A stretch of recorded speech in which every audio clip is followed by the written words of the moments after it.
Suasana isak tangis dan suasana haru mewarnai kepulangan 255 orang jemaah haji asal kota Lubuk Linggau, Sumatera Selatan yang tiba di halaman Stadion Petanang Sport Center kota Lubuk Linggau.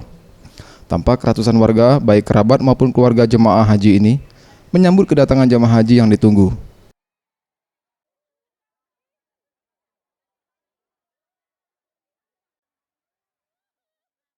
Sebanyak 5 armada bus yang disiapkan Kementerian Agama Kota Lubuk Linggau mengangkut para jemaah haji dari Asrama Haji Embarkasi Palembang. Sementara itu, petugas haji Kemenak Kota Lubuk Linggau, Zainuri Mantan mengatakan, kepulangan jemaah haji asal Kota Lubuk Linggau tercatat sebanyak 255 orang dari jumlah keseluruhan 257 jemaah, di mana satu jemaah bernama Nur Hayati meninggal dunia saat di Madinah dan satu jemaah lagi bernama Haji Leo terpaksa ditunda kepulangannya karena masih menjalani keperawatan medis di RSUP Muhammad Husin Palembang.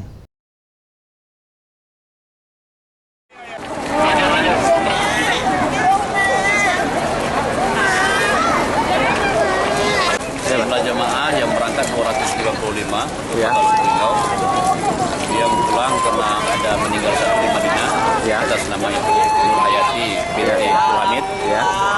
Masih pulang 254. Informasi dari petugas kloter, alhamdulillah jemaah kita sehat-sehat. Cuma ada satu yang masih dirawat di rumah sakit Palembang, Ketua Rutin itu atas nama Haji Leo. Selainnya, alhamdulillah sudah seluruh sampai ke Kota Lubuk Linggau dalam keadaan selamat tanpa ada halangan apapun. Dalam kepulangan jemaah haji ini juga sempat diwarnai satu orang jemaah haji jatuh pingsan karena kelelahan saat perjalanan pulang dari Palembang ke Kota Lubuk Linggau.